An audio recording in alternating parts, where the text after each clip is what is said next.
If you've met me before through the worker benefits program, we've probably talked about dental insurance or vision insurance, um, or sort of the difficulties of accessing health insurance.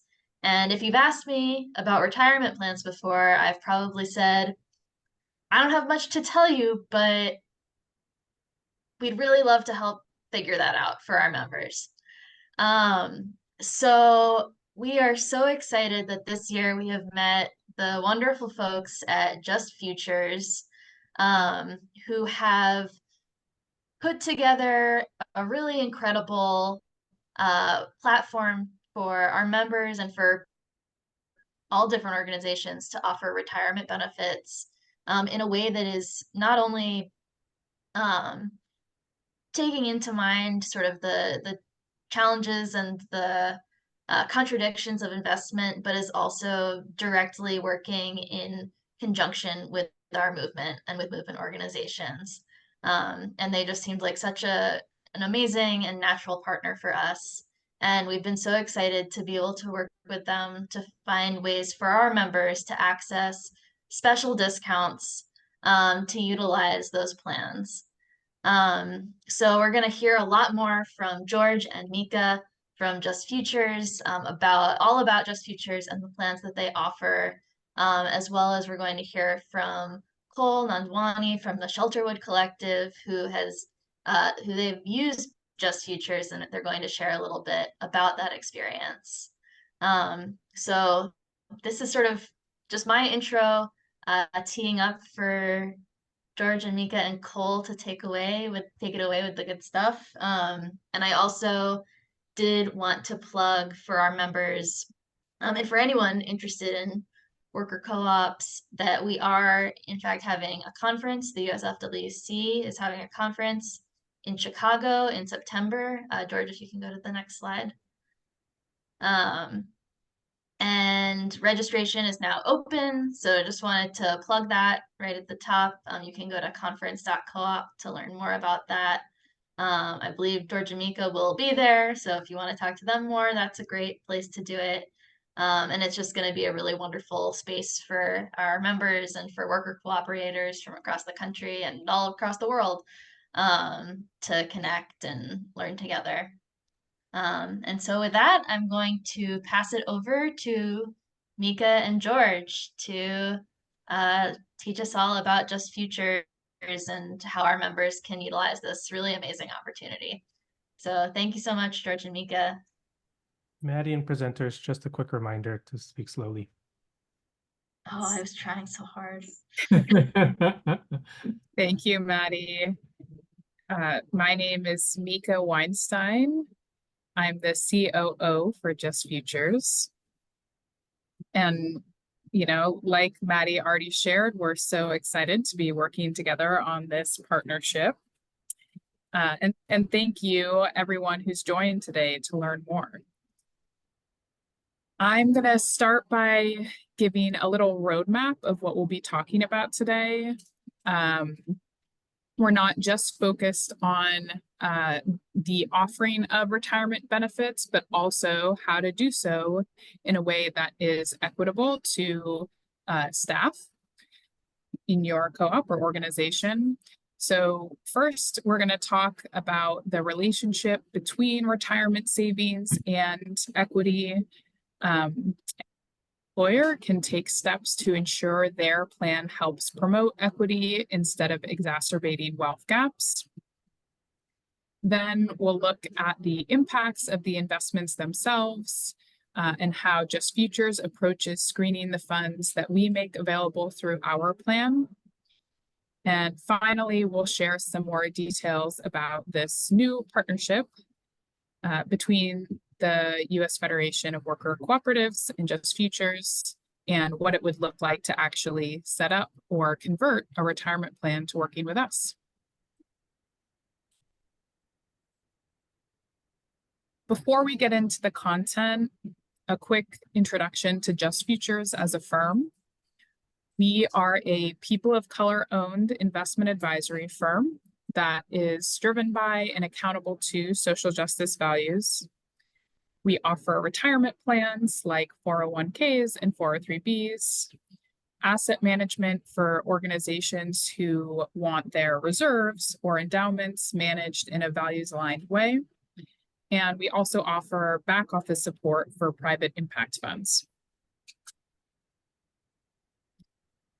Our mission at Just Futures is to deliver financial solutions that support a just transition to a regenerative economy.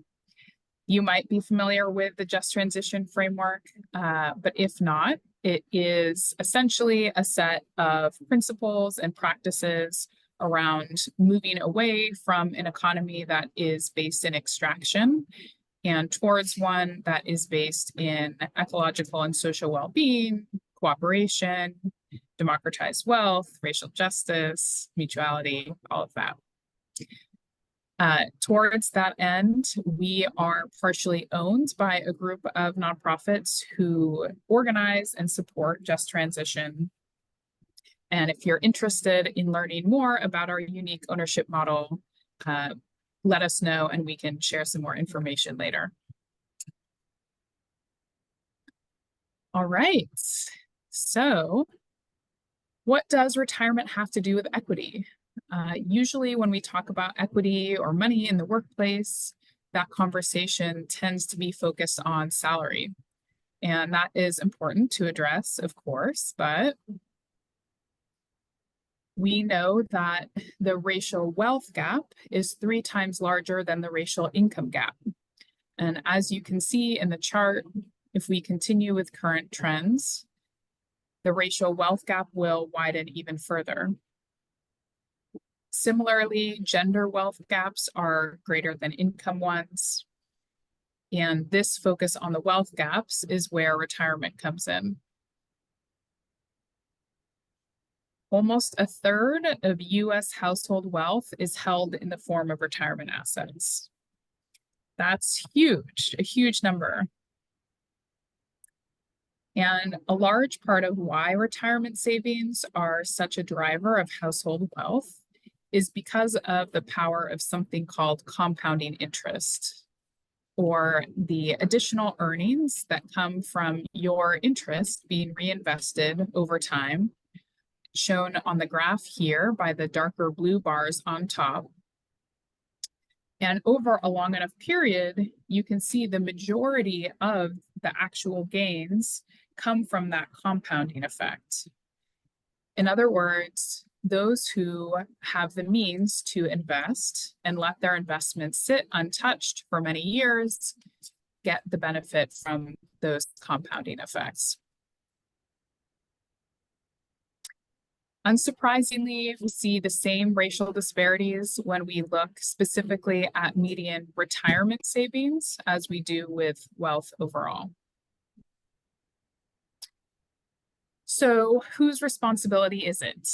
Do we tell people of color and women to save more for retirement? That would be the American way. But no, that's not what we think the answer should be. Over the last 40 years, we've seen a shift from collective responsibility to an individual one. Pensions and Social Security used to play a bigger role providing long-term financial security. But with the rise in defined contribution plans, also called 401ks or 403bs, that responsibility has shifted to fall primarily on the individual, from deciding how much to save down to selecting how to invest those retirement funds. Culturally too, there's a widespread emphasis on financial literacy oftentimes, but framing the problem as one of illiteracy places the blame on the individual rather than recognizing that we can choose to take a collective approach to ensuring financial security.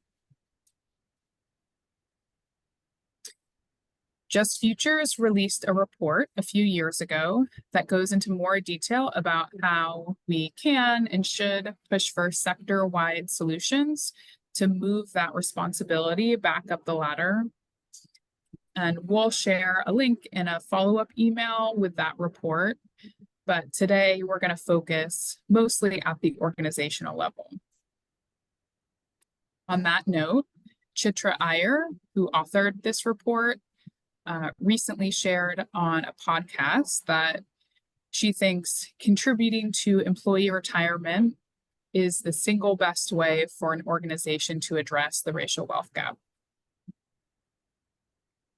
All right, now we'll move into talking about some specifics about how plan design setup can impact equity. Is it enough to just offer retirement benefits? Spoiler, no. We're going to focus for the next few slides on what an individual organization can do to support an equitable distribution of those retirement benefits, whether you already have a retirement plan or you are looking to set one up for the first time. What are some of the primary features that play into equity? We're going to take the bullets that you see on the screen one at a time. Let's start with eligibility. Unsurprisingly, taking a universal approach to eligibility is going to generally produce more equitable outcomes. This means including part-time workers in your plan, not putting in long service requirements before an employee becomes eligible to participate. Women work part-time at nearly double the rate of men in the US. So excluding part-time workers from retirement plans has a disproportionate impact on women's ability to save. Traditionally, enrollment in retirement plans was designed to be opt-in, meaning that you had to complete some kind of enrollment process before you could start contributing to your retirement account. Automatic enrollment has become increasingly popular and is actually mandated by recent legislation for new plans. With automatic enrollment, everyone who's eligible for the plan is automatically set up to contribute somewhere between 3 to 10% of their paycheck into their retirement savings, even if they take no action. They can always opt out, so no one is forced to participate, but we see much higher participation rates when the default is to join the plan. Most people learn about finances from their families, and if a worker has to not just jump through hoops, but feel confident that it's the right decision to participate, you can see how a traditional opt-in approach could reinforce existing disparities. Okay, employer contribution. This is a big one. The traditional approach, when an employer does make some kind of contribution for their staff, has been to offer a match in order to incentivize employees to save more. That sounds great as an idea. The reality is that this setup can often end up exacerbating wealth gaps. Let's look at an example where an organization offers a 4% flat match. You can see in the graph, staff person 1 is saving 8% and getting 4% of that matched. Staff person 2 is doing the full 4% match. Staff person 3 is getting 2% of the match, and staff person 4 is saving nothing. In all likelihood, person 4 may be lower paid and may not feel like they can afford to save for retirement. Contrast that with a 4% guaranteed, or as it's called, non-elective contribution. With this arrangement, every staff person is saving at least 4% of their salary, and the overall distribution is less skewed. The organization's resources are being distributed more equitably instead of only going to, in most cases, those who are already the highest earners at the organization. Some organizations take it even further by doing what's called a flat dollar non-elective contribution, meaning, for example, everyone gets $2,000 a year contributed to their account rather than a percent of their salary. Next up, fees. This one is tricky because the first step is knowing what fees you and your employees are paying. The retirement industry largely has set their fee structure up to be intentionally difficult to understand. Many providers make their plans appear very affordable to employers because most of the costs, and sometimes exorbitant costs, are actually being deducted directly from participant retirement accounts, so from the workers. While a 1% fee, as an example, may not sound like a lot, because of that power of compounding interest we looked at earlier, the loss to the employee is not just the fee itself, but what the fee would have earned in returns by being reinvested over decades. That can add up to tens of thousands of dollars, if not more. This graph is from that report I mentioned earlier, and it shows the impact fees can have, even using, in this case, pretty conservative assumptions around savings rates and returns.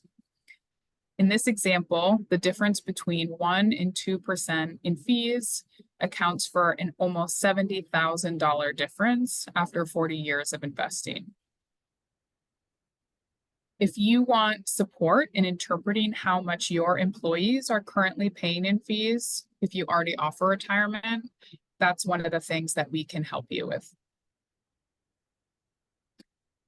Finally, one element that's probably discussed less often in the industry, the importance of having an advisor that staff trust and can relate to.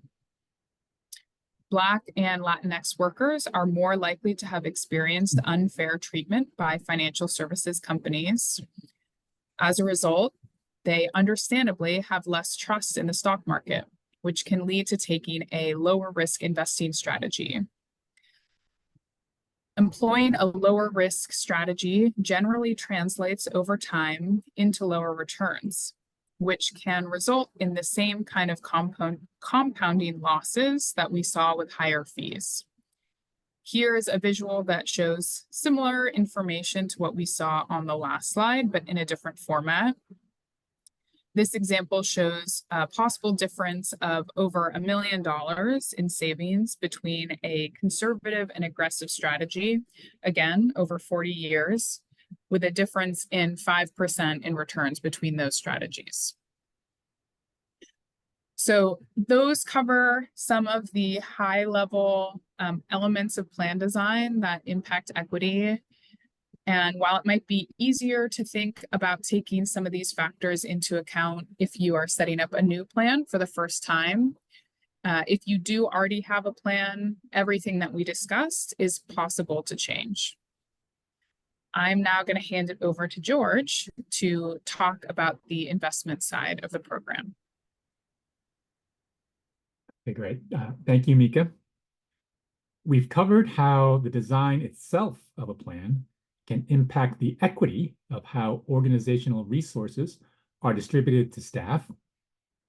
Let's talk about how equity at the broader societal level is impacted by where those retirement funds are invested.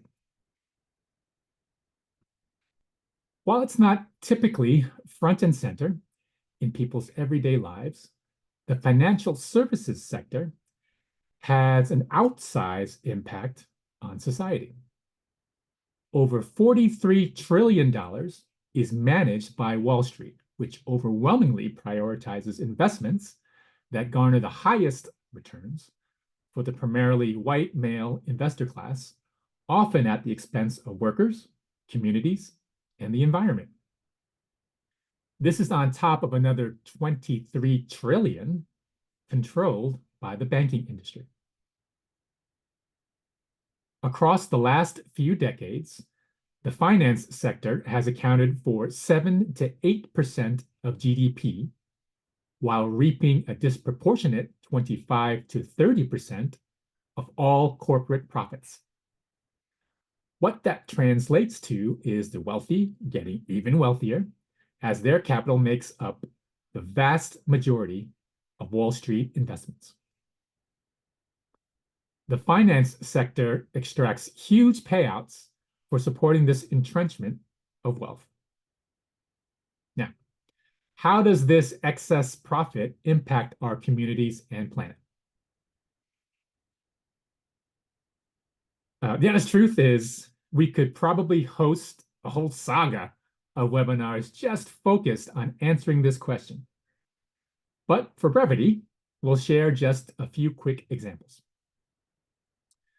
Since the focus of this webinar is on equity, the examples you see on the screen relate to that context. The first one is a direct impact from the finance industry itself. Numerous reports have detailed how big banks have engaged in predatory lending that takes advantage of lower income Black and brown borrowers. There are rampant examples of discrimination, from redlining, to higher interest rates, higher fees, to worse loan terms for people of color. The investments in which Wall Street engages include financing private prison and immigration detention operators, investing in companies that produce toxic pollution with an outsized impact on minority communities, and investing in companies that discriminate in the workplace. In a system that is geared for those at the top to extract and hoard wealth, what can we do as organizations and individuals to invest in a way that takes better care of people, communities, and our planet? We're now going to talk about how Just Futures approaches retirement investing and how that differs from the industry norm. Our process always begins with a fiduciary analysis. We at Just Futures are a fiduciary. That means we have a legal and ethical obligation to put the interest of the workers first. This first step reflects what you would consider a conventional approach to screening investments. These are people's nest egg, and we want to set them up to have the resources they need to retire. Just like any provider, we're looking at factors like cost, performance, and risk-adjusted performance to assess which funds have the best likelihood of giving you the right risk-return profile. Unlike most providers, we are then layering a values-driven screening on top of the fiduciary one.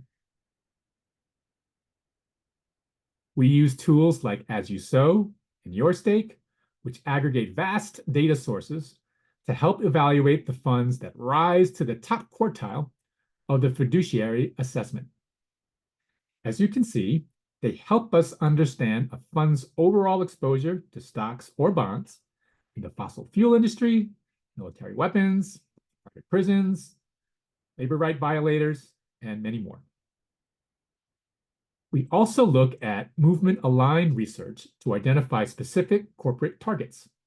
For example, Action Center on Race and Economy has specific campaigns and reports calling out Wells Fargo, Vanguard, BlackRock, Amazon, JPMorgan Chase, and many more. The tools and research help us evaluate the selection of funds at multiple levels. Each of these stacks represent one mutual fund or exchange-traded fund, which is made up itself of hundreds or thousands of holdings. We look at the stocks and bonds that make up those holdings, trying to minimize exposure to the industries and companies with the most extractive track records. But we also look at the company who manages those funds, called the asset manager. There are certain asset managers we won't use funds from at all, like BlackRock, Vanguard, and Fidelity, which I mentioned previously. These are three of the world's largest asset managers. They may have sustainable branded funds, but their investing track record follows the extractive behavior that defines most of the sector. With the trillions of dollars invested through their funds, they are the largest investors in fossil fuels, private prisons, etc. Additionally, these asset managers have massive power. Collectively, they are often the majority owner in major corporations. How they vote on board resolutions shapes major policy decisions.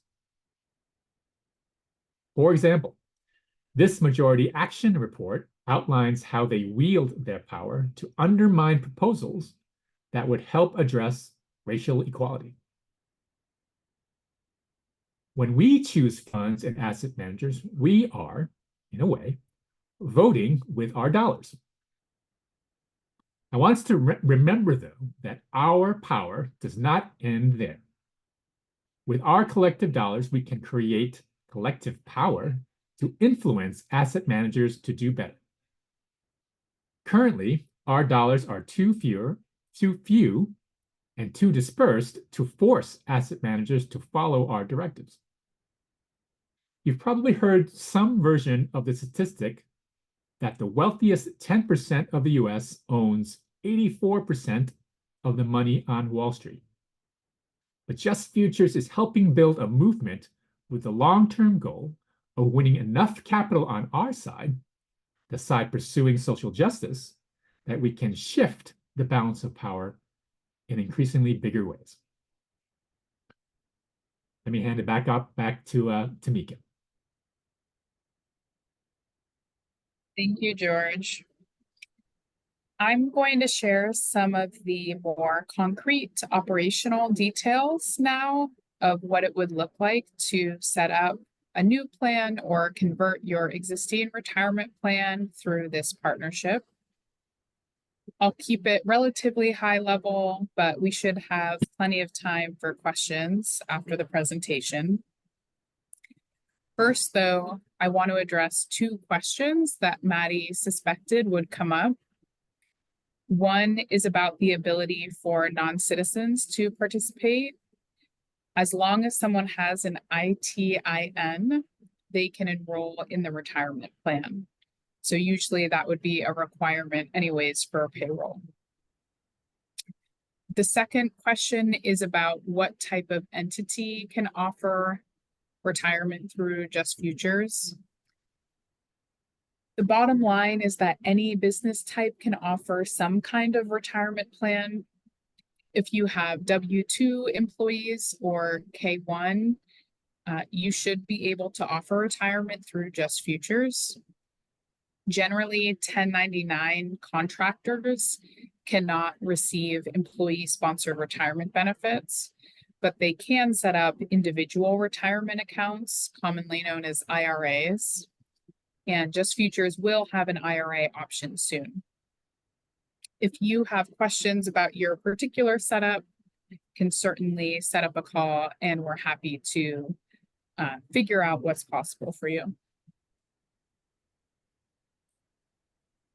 So Just Futures partners with a company called Vestwell to offer a turnkey retirement solution. Our role as the investment advisor is to choose the investments that are available, and we create the models that most people invest through. We also help support your thinking around plan design, as some of the factors that we discussed earlier in the presentation. And then we also provide employee training and advising. We do a 1-hour full staff training on what a 401k is, how your staff should think about saving for retirement, how to enroll in the plan, all of that. We also offer one-on-one advising slots to you and your staff for as long as you're our client. Vestwell is the plan administrator. They do the record keeping, compliance testing, the reporting to the federal government, and they manage the online platform that both administrators and individual savers use to manage their accounts. We chose them as a partner because they have competitive pricing, their platform is super user-friendly, and they've automated a lot of the compliance work that used to make offering retirement much more time-consuming and difficult. This is just a brief preview of what the portal looks like for individual savers. It's easy for them to see their overall savings, update how much they're contributing to the plan, their investment strategy, and see all of their transactions. Okay, this part is complicated, but we are going to talk through it. So there are a few different elements to pricing. Each set of columns here represents fees that go to a particular party. So the fees in the first set of columns go to Vestwell for that plan administration work. They have within Vestwell 2 pricing tiers. The vast majority of our clients are on the less expensive tier, so I'm going to focus on that one. Essentially, the more expensive tier is for extra complicated plans. But again, for most of our clients, there would usually be a one-time setup fee.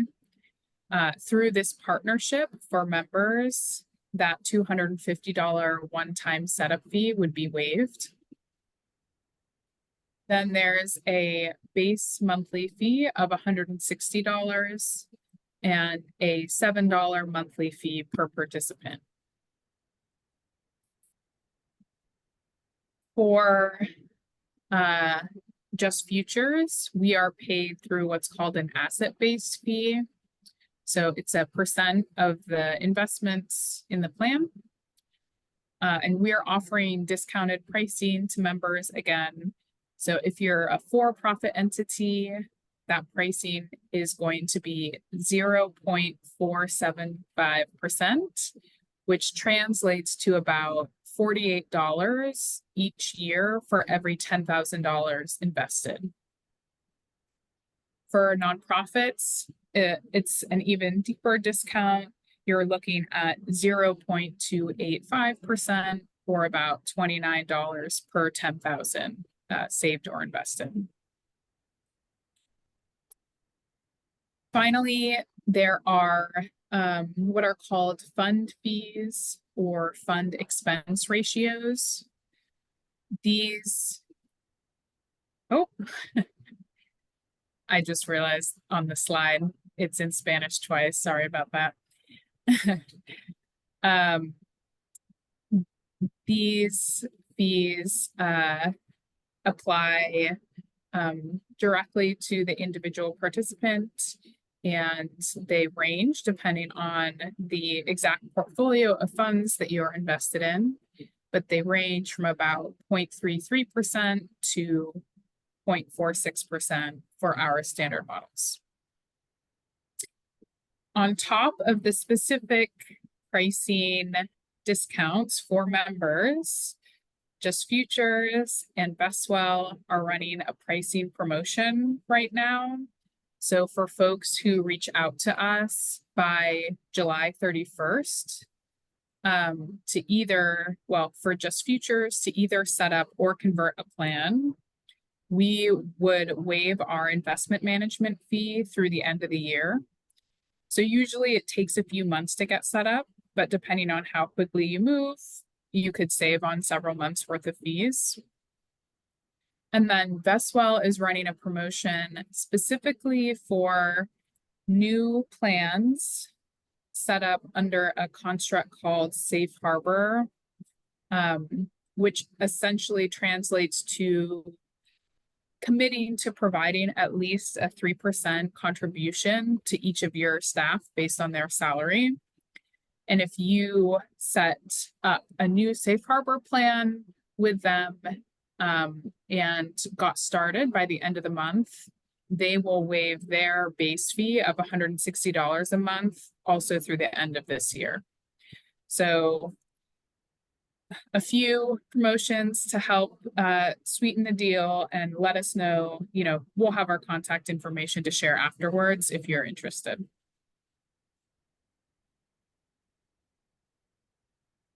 Finally,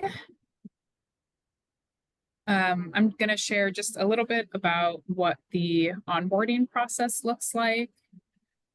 So it takes, again, about 2 or 3 months, shorter usually for new plans than conversions. The first step is, if you're a new plan, to make decisions about the plan design. For example, who do you want to be eligible? What kind of employer contribution do you want to make? If you have an existing plan and are converting, the first step would be to essentially, Vestwell would map over your existing plan design and see if any changes need to be made, or if you want to make any changes as part of the change. Vestwell then would have you onboard onto their system. It's very easy. You link your bank account, you upload an employee census. And then for a stretch, Vestwell is doing work behind the scenes to get the plan set up. And then before that first payroll runs, where folks have the opportunity to contribute out of their paycheck, Vestwell would work with you on either syncing your payroll system or training you on how to upload your payroll files. Mika, And just a we tad would- slower, please. And we would also reach out to schedule the staff training that we mentioned that Just Futures offers.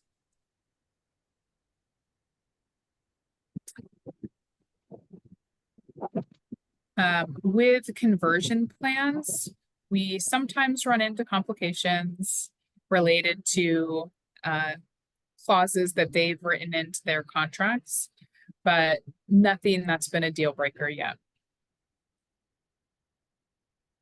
Okay, I know we've thrown a lot of information at you.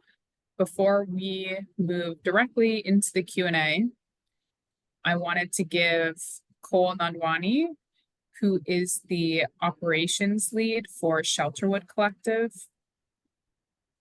who's one of our wonderful clients, the chance to share a little bit about their experience.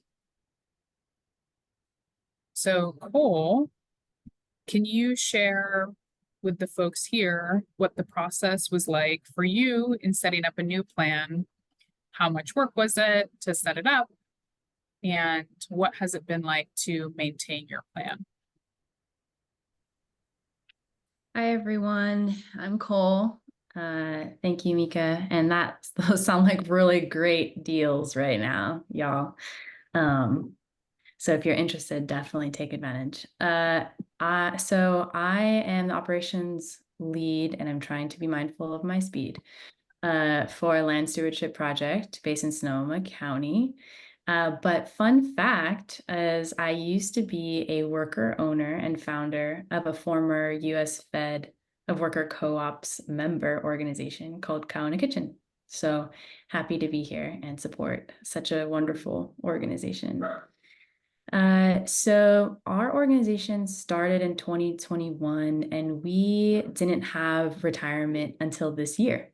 So we were fortunate to get connected with Mika and George in December of last year and decided to set up and move forward with them in January. We were referred by somebody that we knew, and I will just say it's been such an easy and seamless relationship since. It started off with a get to know you, very similar to how we're doing this today, where we got to know the framework and the values of Just Futures, which was really aligned to our organizational culture and values. And we were really looking for an experience with a retirement firm that was transparent with their practices. So we knew where our money was going, and it wasn't going towards companies or practices that were against our values. And Just Futures gave us that transparency, that realness we were looking for. And so it was pretty much a no-brainer for us to jump on board with them. So I mentioned we were talking about retirement with them in the end of January, and by March we were up and contributing. And that was really because we were super slow with some paperwork as well. So it was so helpful to have the recommendations from Just Futures about the design plan, how to build in an equity lens for our team, because I don't know about y'all, but this was my first, I'm not an expert in any of these things, and I don't follow the stocks and bonds of anything. So having their recommendations were super helpful for us to stay in line with our organizational values. And they were so responsive and available as well while we were sort of designing our plan, because there were some things that we wanted to have a deeper understanding of or explore other options or just a different perspective. And they were always readily available and accessible to jump into calls with us to figure that out. After we worked with them on the design plan, we met with Vestwell, the asset manager. And after working with Just Futures, we were 100% prepared to answer Vestwell's questions, which got us set up quickly and contributing quickly. So after just really that and more signatures and syncing our payroll, that was pretty much it. And we, in the first time in 3 years, had 100% of our staff contributing to their retirement. So we do the percentage non-elective contributions, which means that we contribute to our staff's retirement, whether or not they contribute to it. So with Just Futures transparent practices and policies, we've been able to limit barriers for our staff to prepare for their futures by also setting up that non-elective contribution and also covering all the fees. Vestwell and Just Futures are super transparent about the fees. And so for us as an organization to be able to limit those fees coverages passing on to our staff, we were able to ensure that they could, actually contribute in a way that was sustainable for them. We also vest 100% of our contributions. We learned what that meant and made sure that those funds are accessible right away to our team. And every month, honestly, so I'm the operations lead, which means, really big things about the organization fall under my scope of work. I'm managing finance, I'm managing HR, I'm managing all of the systems that keep our organization floating. And this is one of the things that I manage. So I manage our benefits. And each month the contributions run pretty seamlessly. I don't need to be monitoring contributions or any behind the scenes administrative tasks. And it really, really runs just quite effectively. And we're super happy with this relationship and how it has panned out. So super excited to be here. If anybody has questions, I would love to share more, but just wanted to offer a little bit of that, and hopefully that answers any questions that Mika or George, you wanted me to cover. Thank you so much, Cole. It's always nice to hear directly from a client and that they've had a good experience, of course. I'm going to turn it over to Maddie now, and we can probably take down the slides to moderate any questions that folks have. Great. Thank you, Mika. Thank you, George. Thank you, Cole. This has been really, really informative. We've got one question in the chat, and folks should put other questions in the chat if they come up, or you can raise your hand if you want to speak it aloud. But first, our question in the chat is from Elizabeth. Is there any plan to offer simple IRAs as another employer retirement option, or will you only be offering 401ks and I guess 403bs as well? Right now, we offer 401ks, 403bs, and solo 401ks for folks who are self-employed. I mentioned earlier that we will be offering IRAs soon.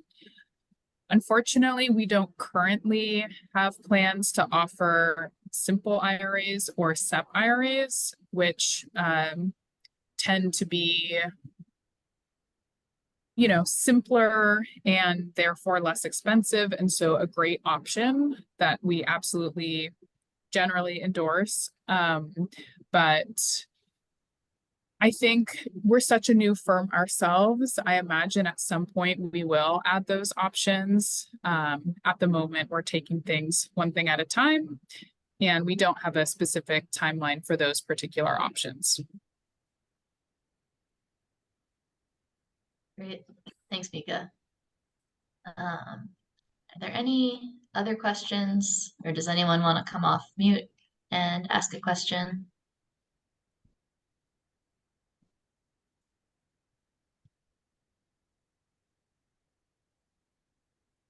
I have a question for Cole. My name is Alan. Hi. I was wondering what it felt like for your staff to see that expense of the contributions in their budget, in your budget, if you all look at your collective budget together. What was that experience like to see that new line or new expense that you all have because of the plan you chose? Yeah, that's a great question. Yes, so we are a collective model, so collective governance, we all see and create the budget, similar to a worker-owned co-op. So when you're looking at the budget for the whole year, that number is pretty intimidating. So we really had to go back to our organizational values, compare that with our benefits packages, and have those real conversations about whether or not we were ready to offer retirement in that way. And fortunately, we are in a position where we are able to prioritize that in year 3. We definitely weren't there in years 0, 1, 2. So, I think it can feel, at times it can feel like a little culturally jarring to see that number, but I think most folks come back to the values and feel good and grounded in that, because we approach that with all of our benefits line items. You're looking at the FSA in addition up to that, or any other benefits as well. And so we just go back to that cultural value. Thanks, Cole, and what a great question, Alan.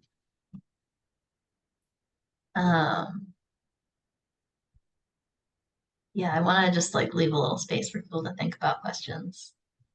I know it's a lot of information. I see a hand up. Dilcia and Leslie, thanks for being here.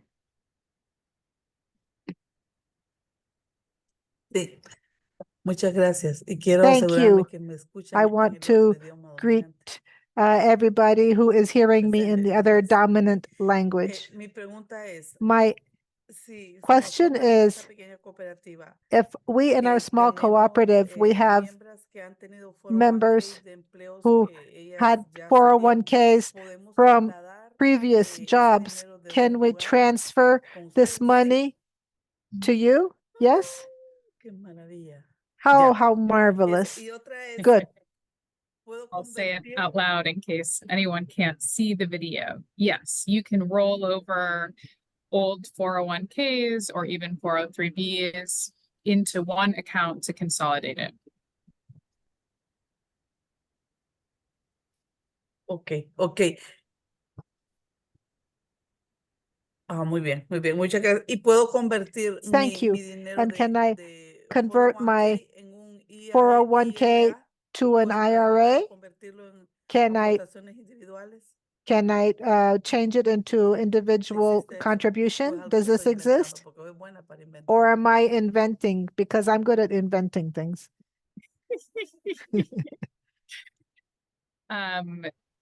No, you have it exactly right. So usually it would be after you leave a job, you would convert your 401k from that job either into your new 401k with your new job or roll it into an IRA. And so if you set up a plan with Just Futures, you could roll it into that 401k. Or as I mentioned, we will be offering IRAs very soon as well. Great. Thanks, Mika. Perfecto, muchas gracias. Buenísimo. Esa segunda Perfect. parte Thank no you la so informan much. cuando uno se retira The del trabajo. second En el part, they mainstream, never ¿verdad? tell Cuando you, anda uno the buscando, bueno, mainstream, ese they never dinero tell no you lo this when you queremos leave a dejar ahí job. dormido, ¿verdad? Que And we cuando didn't want to usamos, just leave pero ahora our preguntamos money nosotros there mismos, ¿verdad? Que and no nos quiten nuestro dinero. and they don't, and they would never answer us Muchísimas properly. gracias. Thank you Gracias, so gracias. much. Thank you. Estoy Thank you. completa. Of course.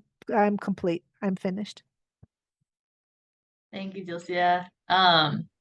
I'm seeing we have one more minute, so we'll do one more question. And I think Rachel from LA Co-op Lab, your question is great. What are next steps if your co-op wants to move forward? Yeah, so I imagine Maddie will be sending out a follow-up email. I'm going to include a few things, including I saw Alan's question as well. We have a 2-pager that we developed specifically around this partnership. We'll send links to our website. And then if folks are, and I believe we'll share the slides as well. And then if folks are ready to move forward, we will share a scheduling link. Usually we would kick off with a phone call to get things started. Great.